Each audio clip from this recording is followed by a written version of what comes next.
Hello, I'm John. Welcome or welcome back. Hopefully, welcome back. Uh, I have been on a tag hiatus for about 2 months, something like that, maybe a little more. And I want to apologize, first of all, to everyone who has tagged me lately because I have not been doing tags. I haven't known how to respond to tags. I went through a period of really overthinking them in my head and then sitting down in front of the camera, getting really frustrated and just going, all right, no, I'm not doing this. And to anyone who has tagged me recently, I apologize for that. I just could not physically force myself through tag videos, and they just kind of keep building up and building up. But I wanted to do one today. It's a nice day here. Unfortunately, uh, I've talked lately about buying a camera. I bought a really nice Canon camera, not to do videos with, but to just do photography with, just to walk around taking pictures of flowers and things, uh, buildings, such.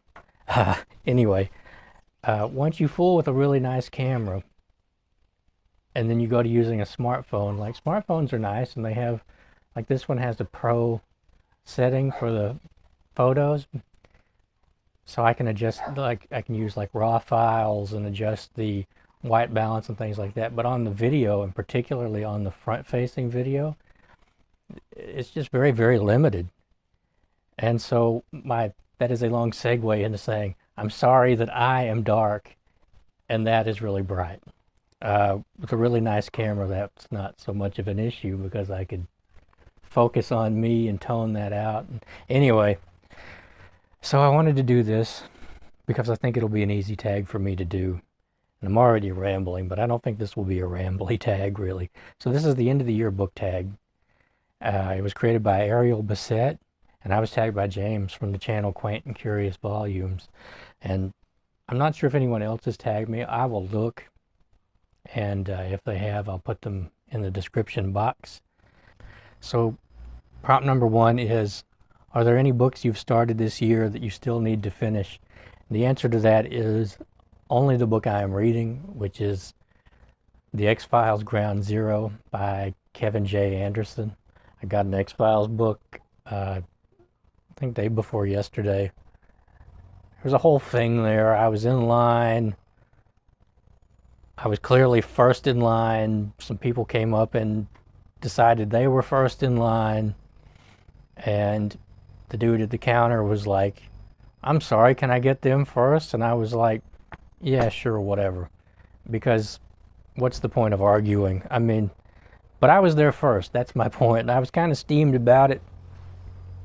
But I didn't really want to make a scene in the middle of a crowded store over $1.59 and 30 seconds. But it is frustrating because I don't know what it is about Goodwills, but there's a tendency sometimes for people to just cut in front of you when they see you standing in line. So anyway, uh, so no, just the X-Files book. I at least recently in the last couple of years, I haven't been stacking books up. Like I haven't been reading multiple books at once.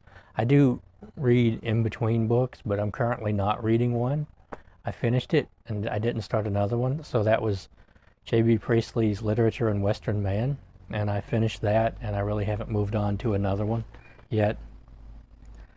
Prompt number two. Do you have an autumnal book to transition into the end of the year? The answer for that is no. I don't really look at books that way. I don't really think of books in those circumstances. I read what I want to read when I want to read it. And I don't really think about the transitions into the different seasons as far as reading goes. It's not something that it's not something I ever really think about. Prompt number three. Is there a new release you're still waiting for? The quick and simple answer here is no. I don't even know. The only new release I can even think of is there's a new release coming out by John Irving, and the only reason I know that is because I've listened to other people talk about it. There is like a John Irving group, and they're reading the Cider House Rules, and I'm not sure what else. Is it The World According to Garp or something like that? John Irving wrote quite a few books. over the years. He's been active for, I guess, 50 years now, maybe more than that.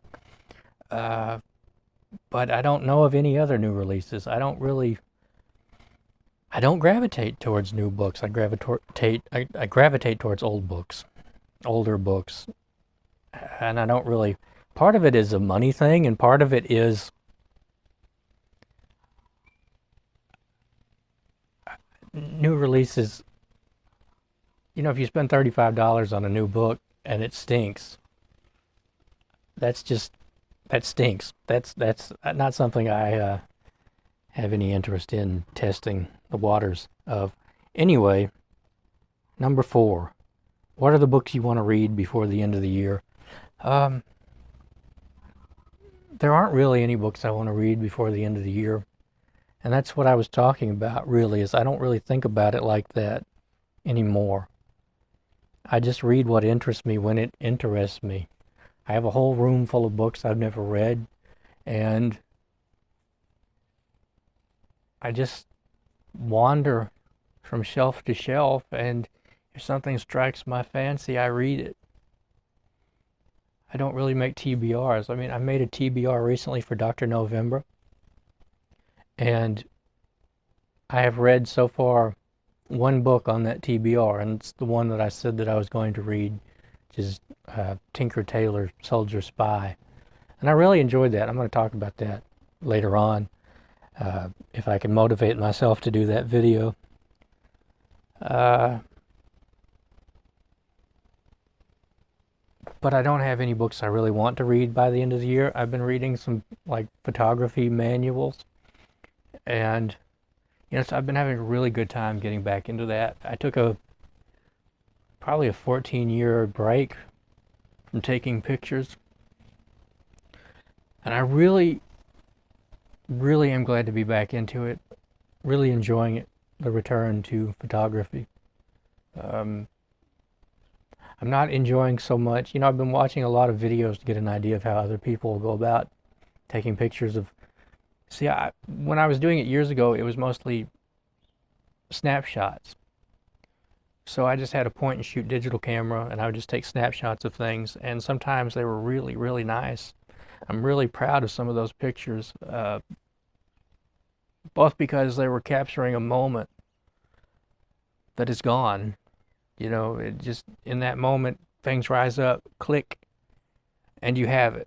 And you look at those pictures and you remember what was going on, who was there, who you were with. But then my point is, you get into like watching videos to see what other people are into, landscape photography, street photography, urban, and that sort of thing.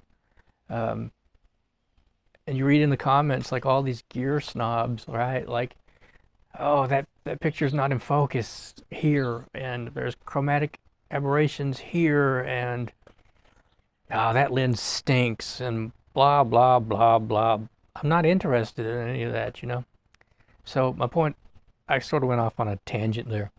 I developed a real issue with those sorts of comments and stuff like that. Gear snobbery is really, I guess I look at it as an art, as a capturing of a moment, as a here's what I saw, you see it too sort of thing. But anyway, my point is, I'm reading these photography manuals, and I would really like to read them from cover to cover, but I don't really need to. Like I said, this is really just returning to something I've been doing, so I have an understanding of certain aspects of it. But I would also like to read those all the way through, except they're older, so some of it doesn't apply to me.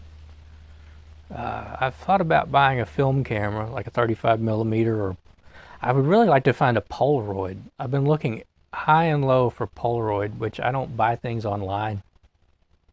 Not for any specific reason, but because, well, there's a specific reason actually, and it's that I think if I start allowing myself to buy things online, particularly used things, that my bank account will just sort of evaporate and my house will collapse under the sheer weight of things.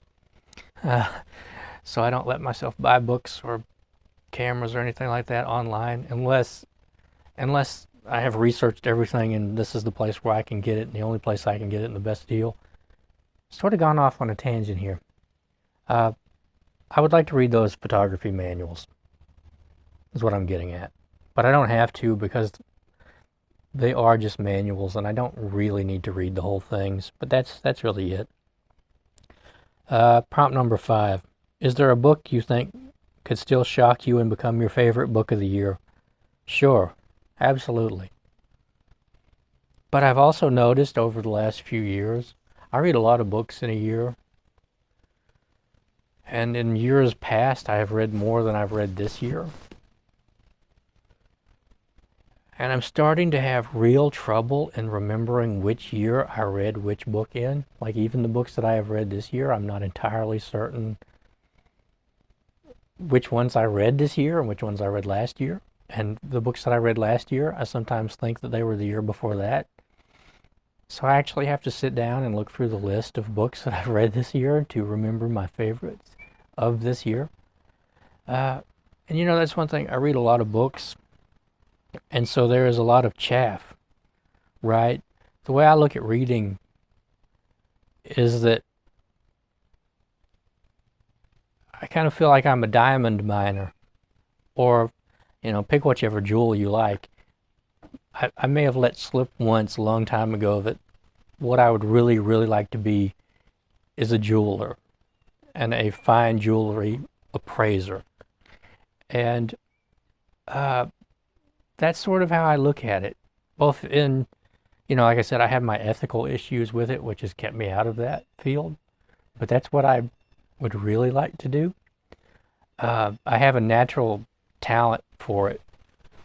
And I think it's all those years of watching Antiques Roadshow when I was growing up. But anyway, reading is very much like diamond mining or mining for any kind of jewel or precious metal, or buying jewelry. There's a lot of ore, and you take the ore and you have to kind of break it all apart, and you get out the fine metals or you get out the jewels. And that's how I look at reading. So I read a lot of books. I read a lot of books. I read a lot of bad books, and I read some good books, and I read some really good books. But I never know which is going to be which. I really don't, because sometimes I read books that other people would, say, oh, that's going to be garbage, and I read it, and it's fantastic. Like I read, you have to put things in context, though.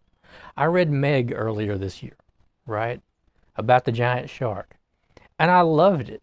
I was riveted. I was just glued to the page. And I thought it was going to be terrible, to be frank. I thought it was going to be one of those things that I have to force myself through. And I was just completely glued to it. But it was because I was keeping it in context of what it was. I wasn't saying to myself, this is going to be fine literature. This had better be the best book ever written. I was thinking, is this going to be good garbage?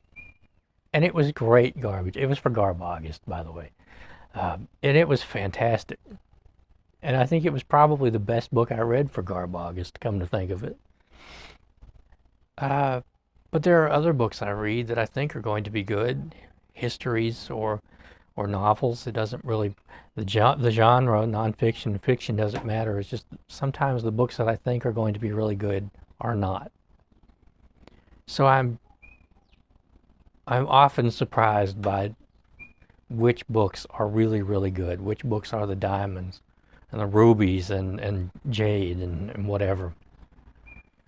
Which is, I'm also a big fan of crystals. I'm a big fan of sort of the lesser jewels, the gemstones. I think that I have a wider range of what is good than a lot of readers.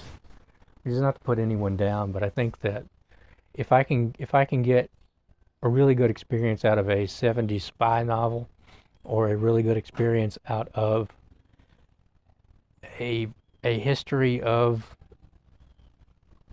whatever, potato farms from 1956, then I will get a really good experience out of that. It's not at all dependent on what other people have thought of a book. I've learned that one.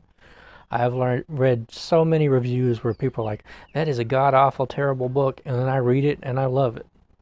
And I've read so many reviews where people are like, this is the greatest book ever written.